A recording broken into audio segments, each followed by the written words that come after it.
Fake AI tools ద్వారా వాళ్ళని trap చేస్తే ఇప్పుడు ఈ హ్యాకర్స్ అనే వాళ్ళు ఏం చేస్తారంటే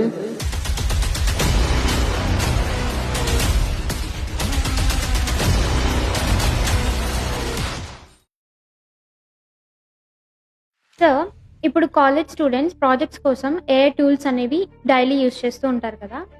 ఒకవేళ హ్యాకర్స్ అనే వాళ్ళు ఫేక్ ఏఐ టూల్స్ ద్వారా వాళ్ళని ట్రాప్ చేస్తే రైట్ అలాంటప్పుడు థర్డ్ పార్టీ అన్‌ట్రస్టెడ్ యాప్స్ మార్కెట్‌లోకి ఎలా పడితే అలా ఏదో కొత్తగా వచ్చినాయని, కొత్త ఫీచర్స్ వచ్చినాయని, రైట్ సింగిల్ క్లిక్‌లో మనకి స్మార్ట్ సొల్యూషన్ వస్తుందని చెప్పి ట్రై చేయకుండా for somewhat trusted AI platform మార్కెట్‌లో చాలా వరకు మనకి ట్రస్టెడ్ ఏఐ ప్లాట్‌ఫామ్స్ ఉన్నాయి.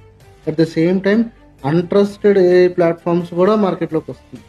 రైట్ ఇప్పుడు ఈ హ్యాకర్స్ అనే వాళ్ళు ఏం చేస్తారంటే ద మోస్ట్ వాల్యుబుల్ థింగ్ ఏంటంటే ఇన్ఫర్మేషన్. ఆ ఇన్ఫర్మేషన్ని కలెక్ట్ చేయడానికి లైక్ ఏఐ ప్లాట్ఫామ్స్ని కూడా క్రియేట్ చేస్తారు. లైక్ సింగిల్ క్లిక్లో మీకు ప్రాజెక్ట్ అయిపోతుంది, ఆర్ సింగిల్ క్లిక్లో మీకు కావాల్సిన ఇన్ఫర్మేషన్ డిజైన్స్ అయిపోతాయి అన్నట్టు హ్యాకర్స్ కూడా కొన్ని ఏఐ ప్లాట్ఫామ్స్ని క్రియేట్ చేయొచ్చు. ఒకవేళ మీరు తొందరపడి లైక్ అది ట్రస్టెడా నాట్ ట్రస్టెడా అని మీరు చూసుకోకుండా లైక్ యూజ్ చేయడం మొదలుపెట్టారు అంటే that might be A chance for an hacker to take an advantage.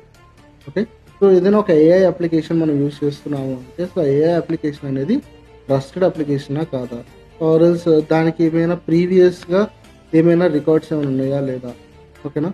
So జెన్యూనా కాదా అనేది మనం 1-2 సార్లు ఆలోచించుకొని ఏఐ ప్లాట్ఫామ్స్ని యూజ్ చేయాలి.